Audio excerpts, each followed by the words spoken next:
Right now, Martin Munene is right here. He's joining us.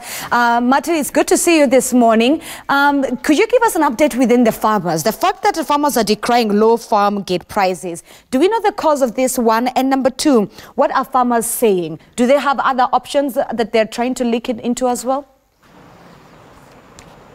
All right, a very good morning to you, Zinzi. And like you rightly put it, the situation right now in central Kenya is that a lot of farmers are complaining because they say the milk prices have dropped. If you moved across rural central Kenya a few years ago, almost every homestead had a cow that they were actually relying on for milk for their own consumption and maybe the little extra to sell out there. And over the years, a lot of farmers actually did venture into dairy farming as a business, but now a lot of them are feeling the pinch, are saying that the prices are too low. I speak to a consultant in this particular field, a man who organizes events for farmers, to just get a feel of what it's like for the farmers and on the ground when it comes to the dairy business in this region. Introduce yourself and tell us what is the situation like, what are the prices like as we speak. Okay, my name is Martin Dirango. I'm a dairy consultant. The state of the milk around in the country right now is quite shocking, because once you get the farmer selling, the farm gate prices going at about 20 shillings, the farmer has used around 27 shillings to produce a liter of milk. That is quite discouraging. So you're finding that many farmers are pulling out of the dairy business because you cannot be able to sustain yourself with that kind of a price. All right. Yeah. And maybe what do you attribute, or what has been the reason for the prices to fall? Is it the rainfall, or what is happening?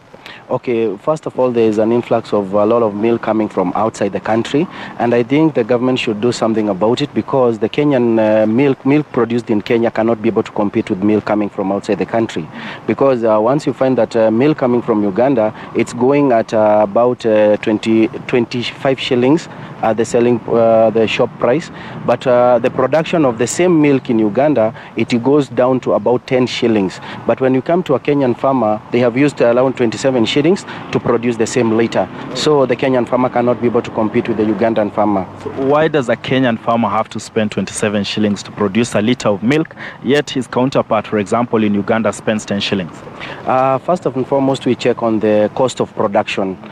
The cost of production is brought about by different things, like maybe the prices of feeds, electricity, fuel, all those things. In Uganda, you find that they are quite cheap. But when you come in Kenya, you find that the cost of raw materials for processing animal feeds is quite high. Like things like soya bean, sunflower seed cake, maize jam, all those things are very expensive here in Kenya. But when you go to Uganda, you find that they are very cheap. So the Ugandan farmers are able to formulate their animal feeds very well and at a cheaper price, hence bringing down their cost of production. So what we are urging our Kenyan farmers is also to learn to take lessons from Uganda and also try and bring the cost of production down.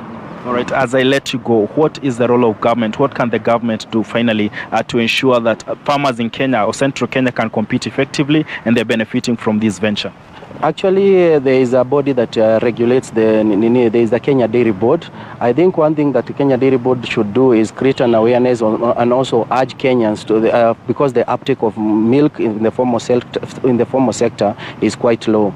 So I think this year it has gone down to 535 million liters, whereby it used to be around last year it was about 648 liters. So the uptake of milk in the formal sector has gone down, and that is one area that the government can try and emphasize on. All right. Yeah.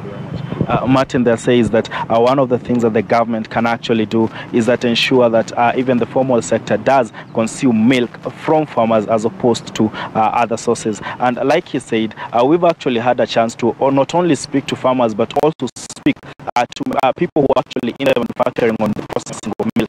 And they say that even themselves, they find it very difficult to compete at the market level with milk that is coming from outside the country. And therefore, they're forced to not only sell their milk at lower prices, but they're forced to buy milk from farmers at very, very low prices. Milk was seen as an alternative to tea and coffee in this region, but as the situation is now, a lot of farmers are wondering now, after coffee has failed, tea has failed, and now milk is failing, then what should happen? Back to in studio from Nyeri County, I'm Martin Munene.